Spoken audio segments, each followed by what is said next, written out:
மிஸ்கின் தமிழ் சினிமாவின் போக்கை மாற்றிய இயக்குனர் கிடையாது. தமிழ் சினிமாவில் தனக்குன்னு ஒரு பாதையை அமைச்சுக்கிட்டது தான் மிஸ்கின். தனக்குன்னு ஒரு ஸ்டைல், அது படம் எடுக்கிறதுலையா இருக்கட்டும், தன்னை பொது வெளியில் ப்ரொஜெக்ட் பண்ணிக்கிறதுலையா இருக்கட்டும், எந்த விமர்சனத்தையும் கடந்து நான் இப்படி தான் அப்படின்னு சொல்கிறதுல முதன்மையான இடம் மிஸ்கினுக்கு உண்டு. கண்ணாடி போட்டுக்கிட்டு வெறையா ராத்திரிலையும் கண்ணாடி போட்டிருக்காரு அப்படின்னா அப்படி தாண்டா போடுவேன், அது என்னோடய ஸ்டைல். இவர் படத்தில் ஹீரோக்கள் ஏன் குனிஞ்சே நிற்கிறாங்க, அப்படி தாண்டா நிற்பாங்க, என்னோடய ஹீரோ தான் என்னோடய ஸ்டைல். இப்படி எல்லா வகையிலையும் தனக்குன்னு ஒரு தனி அடையாளத்தை பகிச்சுக்கிட்டவர் தான் மிஸ்கின். அவருடைய ஒவ்வொரு படங்கள்லையுமே அடுத்தடுத்த கட்டத்துக்கு அது ஒரு தமிழ் சினிமாவுக்கான நம்ம பாக்யராஜ் சார் படம், பாரதி ராஜா சார் படம், பாலச்சந்தர் சார் படம் இப்படிலாம் பார்த்து வளர்ந்துருப்போம். இவர் ஒரு ஸ்டைலை கிரியேட் பண்ணுவார். அது எந்த ஜானரில் இருக்குன்னு கண்டுபிடிக்க முடியாத அளவுக்கு என்னங்கடா பிரச்சனை, இதுக்கு எதுக்கு இவ்வளோ நேரம் உட்காந்துருக்க, வீட்டுக்கு போயிடலாமே நீ. அப்படி ஒரு தனக்கான ஒரு ஸ்டைலை கிரியேட் பண்ணிக்கிட்டே இருக்கிறவர் தான் மிஸ்கின். என்னை கூப்பிட்டு போய் டான்ஸ் ஆட விட்டவர் யுத்தம் செய்யல. எதுக்கு என்னை கூப்பிட்டு போனார்னு தெரியாது, ஏன் அப்படி பண்ணார்னு தெரில. அந்த அதில் சுமந்தாலேருந்து வெளியே வர்றதுக்கு எனக்கு ரொம்ப நாள் ஆச்சு. அதுக்கப்புறமா நடிக்க வந்ததுலேயும் மிஸ்கின் இவ்வளோ பெர்ஃபார்ம் பண்ணுவாரா அப்படின்னா ஆச்சரியப்பட வைக்கிறாரு. பொதுவாக எம்ஜிஆர் படங்கள், சிவாஜி சார் படம், ரஜினி சார் படம், கமல் சார் படம், இந்த மாதிரியான படங்கள்லாம் ஃப்ரேமில் எம்ஜிஆர் நின்னார்னா கண் அவரை மட்டும்தான் பார்க்கும், பக்கத்தில் நிற்கிற ஆர்டிஸ்ட்டை பார்க்க முடியாது. சிவாஜி சார்னார்னா அவரை மட்டும்தான் பார்க்கும். அப்படி தான் ரஜினி, கமல் எல்லாருமே. இப்போ இருக்கிறதுல விஜய் சார் அந்த மாதிரியான ஒரு மாஸ் அப்பீலில் இருக்கிற ஒரு சூப்பர் ஸ்டார் பொசிஷனில் இருக்கிற ஹீரோ. அவர் படங்களில் விஜய் சாரை விட்டுட்டு இன்னொருத்தரை பார்க்கலாம் அப்படின்னு பார்க்க வச்சது 2 பேர். அந்த 2 பேருமே இந்த இடத்துல இருக்காங்க. ஒன்று விஜய் சேதுபதி, இன்னொன்று மிஸ்கின். அந்த மாஸ்டர் படத்தில் விஜய் சாரை விட்டுட்டு விஜய் சேதுபதியை பார்க்குற அளவுக்கு ஒவ்வொரு இடத்துலையுமே ரொம்ப பிரமாதமாக பண்ணியிருந்தார். அதே தான் லியோலையும் மிஸ்கின். அவர் ஒரு பக்கம் பெர்ஃபார்ம் பண்ணிகிட்ருக்காரு, அவரை தாண்டி நம்ம கண் எங்கே போகுதுன்னா மிஸ்கினை நோக்கி போகுது. நான் ஆச்சரியப்பட்டு போனேன். நான் என்னடா இவ்வளவு கிளாரிட்டியோட ஒரு மனுஷன் எப்படி இருக்க முடியும்னு. அதுக்கப்புறம் மியூசிக்கு அது இதுன்ட்டு அவரை எப்படி என்ன சொல்கிறதுன்னு தெரில. டிஆருக்கு அப்புறம் டிஆர் சாருக்கு அப்புறம் மிஸ்கின் தான் நினைக்கிறேன் நான். சீரியஸாக சொல்கிறேன். இதில் மிஸ்கினுடைய பேச்சுக்களை மேடைகளில் பேசுகிறது, இசை வெளியீட்டு விழாக்களில் பேசுகிறதெல்லாம் நீங்கள் பார்க்கும்போது எல்லாருக்கும் என்ன தோணும்னா, இவர் ஏன் இப்படி பேசுகிறாரு, அவர் தனக்கு அட்டென்ஷன் கிரியேட் பண்ணுறாரு அதனால் பேசுகிறாரு அப்படின்னு. அப்படி இல்லை. நம்ம காலேஜ் லைஃப்பில், ஸ்கூல் லைஃப்பில் நமக்கு நிறைய ஃப்ரெண்ட்ஸ் இருப்பாங்க இல்லையா, அதில் நம்ம கூட ஒரு ஃப்ரெண்டு இருப்பான். அவனை நம்ம என்ன சொல்லுவோம்னா, அவன் ஏதாவது ஒன்று பண்ணிக்கிட்டே இருப்பான். ஏதாவது ஒரு புதுசாக ஏதாவது ஒன்று பண்ணுவான், ஏதாவது பேசுவான், சண்டை இழுப்பான், அன்பாக இருப்பான், நம்ம வீட்டுக்கு தேடி உதவி செய்வான், எல்லாமே இருப்பான். அவனுக்கு பேர் செல்லக்கிருக்கேன்னு சொல்லுவோம் நம்ம. அது மாதிரி தான் மிஸ்கின். அவர் எந்த விமர்சனத்தை பற்றியும் கவலைப்படுறதில்ல, எது பற்றியும் கண்டுக்கிறதே கிடையாது. திரும்ப பேசும்போதும் சரி, அது போலியாக இருக்காது, உண்மையிலேயே லவ்வபுளாக தான் இருக்கும். என்ன எப்படி கேட்குறீங்க, வாங்க போகலாம் அப்படின்ட்டு. நான் இந்த சினிமா துறைக்கு பல வருஷங்கள் ஆயிடுச்சு. இந்த நைட் பார்ட்டியில் போய் இருக்கிற பழக்கமே இல்லை. சமீபத்தில் ஒரு நாள் போனேன் ஒரு பார்ட்டிக்கு, டைரக்டர் ராமுடைய பிறந்தநாள் ஃபங்க்ஷனுக்கு. ஒரு நைட்டு ஃபுல்லாக உட்காந்து நான் மிஸ்கினை ரசிச்சுக்கிட்டே இருந்தேன். நான் ஒரு பொம்பளை பிள்ளைய கூட நான் ரசித்ததில்லை அவ்வளவு. யாருமே ரசிக்க மாட்டேன்றாங்க சார். வயசான ஆளுங்க டைரக்டர்ஸ் தான் சார் ரசிக்கிறாங்க. நான் ரசிக்கிறேன். கேட்டுங்க, நல்ல பொண்ணா கேளுங்க, ரசிங்கம்மா. அதெல்லாம் ரசிக்க தான் செய்கிறாங்க, வெளியே சொல்ல மாட்டேன்றாப்புல, மறைச்சி வச்சுக்கிறாரு. அதெல்லாம் பயங்கரமாக நாள் அவருக்கு அந்த கதையெல்லாம் பேசணும்னா இன்னொரு இடம் இருக்குது, நான் சொல்கிறேன். நான் ரொம்ப நன்றி சார். ஒரு நைட்டு ஃபுல்லாக மொத்த டீமையுமே என்கேஜ் பண்ணி வச்சுருந்ததில் மிஸ்கினுக்கு நான் அப்படியே பார்த்தேன். ஒவ்வொரு பாட்டு பாடுறதெல்லாம் இருக்கட்டும், எல்லாரோடையும் அந்த இன்ட்ராக்ட் பண்ணுறதுல இருக்கட்டும், இந்த மிஸ்கின் உங்களுக்குன்னு ஒரு தனி அதாவது ஒரு டைரக்டர் இந்த இந்த அஷ்டாவதிரியை இந்த வேலையெல்லாம் தாண்டி அஸ் அ ஹியூமனாக நான் உங்களை ரொம்ப ரசிக்கிறேன், லவ் பண்ணுறேன். வாழ்த்துக்கள் மிஸ்கின். அப்புறம் இந்த படத்தினுடைய ஹீரோ விஜய் சேதுபதி சார்.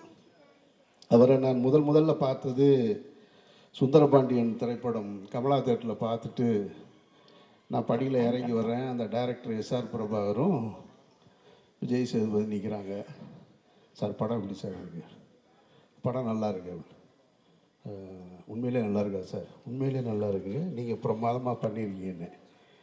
அந்த படிக்கட்டில் நான் பார்த்த விஜய் சேதுபதி தான் அன்னைக்கு என்ன மீட்டரில் பேசினாரோ, என்ன அளவுகள் இருந்தாரோ, இப்போ வரைக்கும் அதே மீட்ரு தான், அதே தான். இவ்வளோ பெரிய உயரம், இவ்வளவு உயர்ந்திருக்காரு.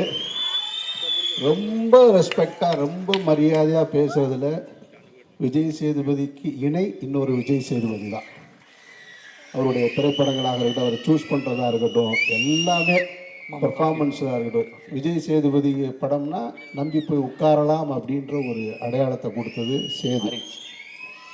அப்புறம் தானு சார் சொல்லணும்னா யார் படத்தோட போஸ்டர் இங்கே சொன்னாங்க, 12 சீட்டு ஒட்டுறதுக்கு இடமே இல்லாத அளவுக்கு போஸ்டர். அவர் யார் படத்தோட போஸ்டரில் தொடங்கி இந்த இதே மவுண்ட் ரோட்டில் தேவி தியேட்டரில் கூலிக்காரன் ஒரு படம் இருந்தது. அந்த கூலிக்காரன் படத்துக்கு மறைந்த கேப்டனுடைய ஒரு வண்டி இழுத்துட்டு வர்றது மாதிரி ஒரு சிலை வச்சுருந்தார். அதை பார்க்குறதுக்காக வந்து போனவனில் நான் ஒரு ஆள். அதை வேடிக்கை பார்க்க வந்தேன், இப்படி ஒருத்தர் விளம்பரம் பண்ணியிருக்காராமே அப்படின்னு சொல்லிட்டு. அதனால் அவர் அதுக்கப்புறமா எல்லோரும் சொல்லிட்டாங்க, ஃப்ளைட்லேயே அவர் படம் வரைஞ்சிட்டாரு கபாலிக்குன்னு சொல்லிட்டு. இந்த 3 பேரும் சேர்ந்துருக்கிற படம் தான் ட்ரெயின். அப்படின்னா அந்த படத்தை நான் பார்க்குறதுக்கு ஒரு ரசிகனாக அவ்வளோ ஆர்வமாக இருக்கேன். அதனால் தானு சார் படம் சாதாரண ஒரு படமாக எடுக்கவே மாட்டார். தானு சார் சும்மா ஒரு விஷயத்தை மிகைப்படுத்தி சொல்லவும் மாட்டார். அதனால் இந்த 3 பேரும் சேர்ந்துருக்கிற படம் இந்த ட்ரெயின். அந்த ட்ரெயினை ஒரு ரசிகனாக பார்க்க வந்திருக்கேன். நான் வந்ததில் இன்னும் எனக்கு கூடுதல் ஆர்வம் அந்த ட்ரெய்லரில் இருந்தது. அந்த ட்ரெய்லரில் இருந்தது, அந்த மேக்கிங்கில் இருந்தது, இப்போ பாடின அந்த பாட்டில் இருந்தது. எல்லாமா சேர்ந்து ஆகஸ்ட்டில் பண்ணியிருங்க, இந்த படத்தை ரிலீஸ் பண்ணியிருக்கேன்னு உங்கள்கிட்ட நானும் அன்போடு கேட்டுக்கிறேன். ரொம்ப நன்றி சார். கொஞ்சம் சத்தமாக சொல்லுங்கள். எந்த வருஷம் சார் பண்ண? ஆகஸ்ட்டில், இந்த வருஷம் ஆகஸ்ட். எங்க தானு சார் எங்க இருக்காரு? இங்கதான் இருக்காரு. Oh right, thank you sir. வாழ்த்துக்கள் மொத்த டீமுக்கும் எல்லோருக்கும் என்னுடைய நெஞ்சார்ந்த வாழ்த்துக்கள். நன்றி. Thank you Aamir sir, thank you so much. Sasi sir.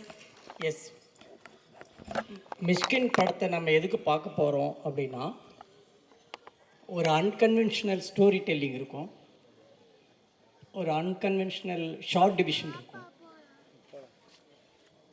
இந்த ட்ரெயினை நான் பார்க்க போகிறதுக்கு ரீசன் 2 முக்கியமான ரீசன். என்னுடைய ஹை டாப் நாச் எக்ஸ்பெக்டேஷன் என்ன அப்படின்னா, இவனுடைய பேக்ரவுண்ட் ஸ்கோர் எப்படி இருக்க போகுது. இப்போ நான் சில விஷயங்கள் கேட்டேன், ஆஃபீஸ்லேயும் கேட்டிருக்கேன்.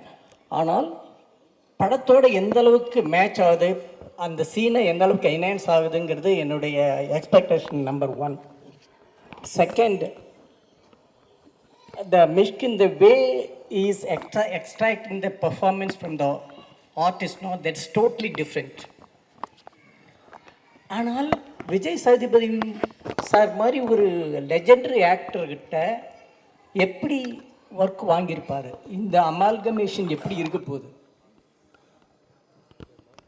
இதுதான் எனக்கு இந்த விஜய் சேதுபதி அண்ட் மிஷ்கின் காம்பினேஷன் இருக்குல்ல, இதுதான் என்னுடைய பயங்கர எக்ஸ்பெக்டேஷனாக இருக்குது. எப்படி இருக்கு போகுது இந்த படம். இந்த படம் வந்து ஒரு சில டைரக்டர் படம் தான், அது எப்படி அவங்க வந்து என்ன விமர்சனம் சொன்னாலுமே சரி போய் பார்த்துருவோம்.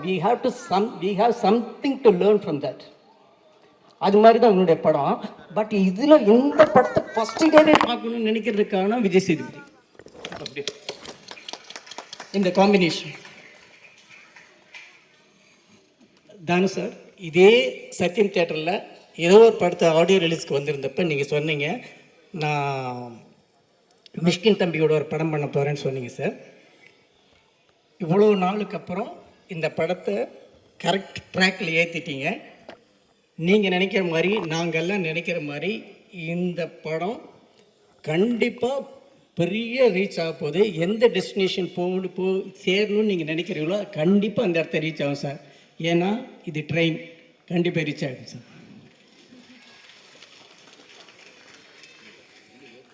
தமிழகத்தை ஆண்டு கொண்டிருப்பது விசில் சத்தம். அந்த மாதிரி இந்த நிகழ்ச்சி கிட்டத்தட்ட 3 மணி நேரம் ஆகப்போகுது. இவ்வளோ வெற்றிகரமாக நடந்துட்டு இருக்கணும்னா அதுக்கு முக்கியமான காரணம் உங்களுடைய விசில் சத்தத்தோட கூடிய அந்த என்கரேஜ்மெண்ட்டு. அதனால இந்த ட்ரெய்லரை நீங்க பார்க்கும்போது உங்களுடைய ரியாக்ஷனை நான் கவனிச்சேன். அப்படி ஒரு பிரமாதமான ஒரு எக்ஸ்பிரஷன், ஒரு விசில் உங்ககிட்ட இருந்தது. அதுதான் இந்த படத்தோட வெற்றியை ஊர்ஜிதப்படுத்த போற ஒரு விஷயம். ஸோ உங்களுக்கு என்னுடைய முதல் வணக்கம். இந்த ட்ரெய்லர் பார்க்கும்போது எனக்கு என்ன தோணுச்சுன்னா, முதல்ல ஒரு தமிழ் படத்துக்கு ஆங்கிலத்தை டைட்டில் வச்சிருக்காங்கன்னு நினைச்சேன், ட்ரெயின்னு. படம் பார்த்தோன்னு தான் தெரிஞ்சது இது படமே ஒரு ஆங்கில படமாக தான் இருக்கு. ட்ரெயின்ற பேர் மட்டுமே இல்லை, படமே ஒரு ஆங்கில படம் மாதிரி தான் இருக்கு. ஹேராம் படத்தை பார்த்துட்டு ராதிகா போய் கமல் சார்ட்ட கேட்டாங்களாம், இந்த படத்தோட தமிழ் ரைட்ஸ் எனக்கு கொடுப்பீங்களான்ட்டு.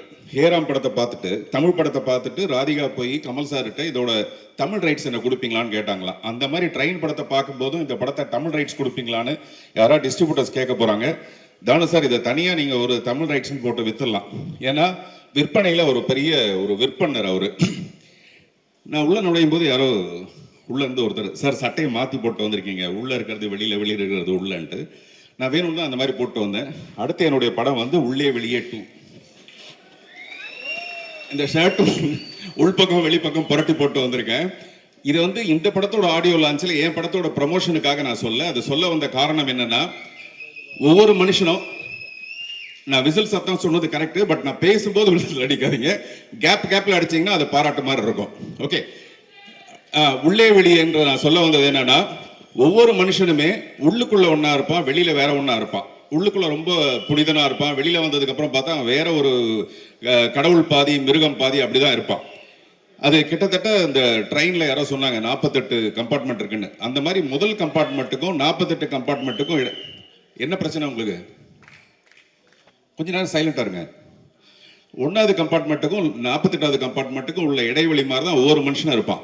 ஆனா மிஷ்கின் எப்படி இருப்பாருன்னா, அவருக்கு உள்ள ஒண்ணு வெளியில ஒண்ணு இருக்கவே இருக்காது. ரெண்டும் கிட்டத்தட்ட ஒரே மாதிரி இருக்கும். இந்த 23வது கம்பார்ட்மெண்ட்டுக்கும் 25வது கம்பார்ட்மெண்ட்டுக்கும் உள்ள டிஸ்டன்ஸ் மாதிரி மிக குறைந்த அளவு மட்டும்தான் அவர் உள்ள என்ன நினைக்கிறாரோ அதை அப்படியே வெளியில பேசுவாரு. ஒருவேளை தூக்கம் வந்துருச்சுன்னு வச்சுக்கலாம், ஆடியோ லான்ச்சில் அப்படியே படுத்து தூங்கிடுவாரு. என்ன நினைக்கிறாரோ அதை பேசுவாரு. அதுல கொஞ்சம் கூட தயக்கமே இருக்காது. அந்த விஷயத்தை நான் ரொம்ப ரசிப்பேன். ஒரு டைரக்டர் எல்லாத்தையும் மீறி ஒரு நிஜமான மனிதனை நான் அவங்கள ரொம்ப ரசிப்பேன். இந்த மாதிரி நான் ஒருத்தரை பார்த்திருக்கேன், நடிகர்கள் எம்.ஆர். ராதா. எம்.ஆர். ராதா மட்டும்தான் ஒரு மிக சிறந்த ஒரு நடிகராக இருந்தா கூட மிக சிறந்த உண்மை பேசுற ஒருத்தர். அவரை மாதிரி இவர் இன்னும் துப்பாக்கி எடுத்து சுடலையே தவிர கிட்டத்தட்ட 2 பேரும் ஒரே மாதிரியான ஒரு கேரக்டர். அதை நான் ரொம்ப ரசிப்பேன் உங்ககிட்ட. விஜய் சேதுபதி சார், நான் வந்து உங்களுடைய ஹிந்தி படம் மட்டும் இல்லை, ஒரு சாதாரண விளம்பரம் கூட நிறைய பார்ப்பேன். இன்னைக்கு கூட சிவாஜி சாருடைய பையன் ராம்குமாரோடைய ஒரு இன்டர்வியூ ஒன்று பார்த்தேன். அதில் நீங்கள் பேசுகிறத முழுமையாக நான் கேட்டுட்டு தான் வந்தேன். அதில் அந்த இன்டர்வியூ பூரா நிறைய ஃபிலாசபி, அதை ஒரு ஜிலேபி மாதிரி ரொம்ப ஸ்வீட்டாக அப்படியே பேசுகிறீங்க, உங்களுக்கு தெரியாத மாதிரி அப்படியே பேசுகிறீங்க. அதில் ஒரு முக்கியமான விஷயம் என்ன இருக்குன்னா, எப்படி நீங்கள் செலிப்ரேட் பண்ணுவீங்க வாழ்க்கையை அப்படின் போது நீங்கள் சொல்கிறீங்க, தோல்வினா எனக்கு ரொம்ப சந்தோஷமா இருக்கும், ரொம்ப என்கரேஜ்மெண்ட்டாக இருக்கும், ஆனால் வெற்றி வந்தால் எனக்கு ரொம்ப பயம் வந்துடும் அப்படின்னு சொன்னீங்க. இந்த படத்துக்கு அப்புறம் உங்களுக்கு மாபெரும் ஒரு பயம் வரப்போகுது. அவ்வளோ பெரிய வெற்றி அடைய போகுது இந்த படம். அப்புறம் நான் இந்த மேடைக்கு வந்ததுக்கு ரொம்ப முக்கியமான காரணம் மிஷ்கின் சாருக்கு வந்து ஒரு தேங்க்ஸ் சொல்றதுக்காக. காரணம், இந்த படத்தோட சினிமாட்டோகிராஃபர் ஃபௌசியா ஃபாத்திமா. இவங்க வந்து என்னுடைய இவன்ற ஒரு படத்துக்கு அவங்க தான் சினிமாட்டோகிராஃபரை ஒர்க் பண்ணாங்க. அந்த படத்தில் நான் சௌந்தர்யாவை வந்து மேக்கப் இல்லாமல் நடிக்கணும்னு கேட்டேன். அவங்க ரொம்ப தயங்கினாங்க. அப்போ நான் சொன்னேன், ஒரு 4 நாள் ஷூட் பண்ணி உங்களுக்கு போட்டு காட்டுறேன், நீங்கள் பார்த்துட்டு அதுக்கப்புறமேல மேக்கப் இல்லாமல் நடிக்கலான்னு சொன்னேன். அவங்க மேக்கப் இல்லாமல் நடிக்கிற அளவுக்கு அந்த பொண்ணை ரொம்ப அழகாக காமிச்ச ஃபௌசியா வந்து இந்த படத்துக்கு ஒர்க் பண்ணியிருக்காங்க. உங்கள் ஸ்டைல் அது எல்லாமே ரொம்ப பிரமாதமாக இருக்குது. நான் முதலே சொன்ன மாதிரி இந்த உள்ளே வெளியே 2ன்னு சொன்னேன்ல, அதுக்கும் அவங்க தான் சினிமாட்டோகிராஃபர். அதுக்கும் பாராட்டு முன்கூட்டியே நான் சொல்லணும்னு நினைக்கிறேன். அதே மாதிரி தானு சாருக்கும் எனக்கும் 1000 இருக்கும். அதில் 500 விஷயம் வந்து நல்ல விஷயமா இருக்கும், மீதி 500 ரொம்ப ரொம்ப நல்ல விஷயமா இருக்கும். இதெல்லாம் சினிமாவுக்கு வந்ததுக்கு அப்புறமேல. ஆனால் நான் சினிமாவுக்கு வரத்துக்கு முன்னாடி, புதிய பாதை வரத்துக்கு முன்னாடி முதல்ல நான் கதை சொன்ன மிக குறைந்த தயாரிப்பாளர்கள், அதாவது என் கவனம் கொடுத்து காதை கொடுத்து கேட்ட தயாரிப்பாளர்கள் ரொம்ப முக்கியமானவர் அவர். வரப்போறவங்க கிட்டலாம் சொல்லுவார், இவர் ஒரு பெரிய டைரக்டராக வரப்போறாரு, பெரிய ஒரு ஆக்டராக வரப்போறாருன்னு. அந்த நன்றி கடனுக்காக தான் நீங்கள் அவங்க வீட்டில் இன்விடேஷனே கொடுக்கலாம் கூட அவங்க வீட்டு விசேஷத்துக்கு போவேன். இந்த படத்தோட வெற்றிக்கும் அதே மாதிரி தான் மறுபடியும் வந்து கை தட்டுவேன். அப்படி ஒரு சிறப்பான ஒரு அன்பு உங்கள் மேலே நான் வச்சுருக்கேன் சார். கடைசியாக மிஷ்கின் சாரை பற்றி சொல்லணும்னா, பிடித்தபடி வாழ்கிறது இருக்கு இல்லையா, பிடித்ததை செஞ்சுட்டு வாழ்றது தான் மிகப்பெரிய ஒரு கோடீஸ்வரன். தான் என்ன நினைக்கிறானோ அதை நிஜமாவே சந்தோஷமா விரும்பி செய்யறது தான் ஒரு மிகப்பெரிய கோடீஸ்வரன் சொல்லுவாங்க. அந்த மாதிரி நீங்க மிகப்பெரிய ஒரு கோடீஸ்வரன். எனக்காக ஒரு பெண் வந்து ஒரு கவிதை எழுதினாப்ல. ஒரு ரயில் பயணத்தில் சந்தித்தோம், ஒரு ரயில் பயணத்தில் சந்தித்தோம், ரயில் நின்று விட்டது, பயணம் தொடர்கிறது. ஒரு ரயில் பயணத்தில் சந்தித்தோம், ரயில் நின்று விட்டது, பயணம் தொடர்கிறது. அப்படி இந்த ரயிலோட டெஸ்டினேஷன் ஒரு ஸ்டேஷன்ல இருந்து இன்னொரு ஸ்டேஷனுக்கு போகும். அப்படி ரயில் ஓடிக்கொண்டே இருக்கலாம். ஆனா மிஷ்கினுடைய பயணம் நீண்டது, மிக மிக பெரிய ஒரு பயணம். அந்த பயணம் வெற்றிகரமாகவே இருக்க என்னுடைய மனப்பூர்வமான வாழ்த்துக்கள். தேங்க்யூ.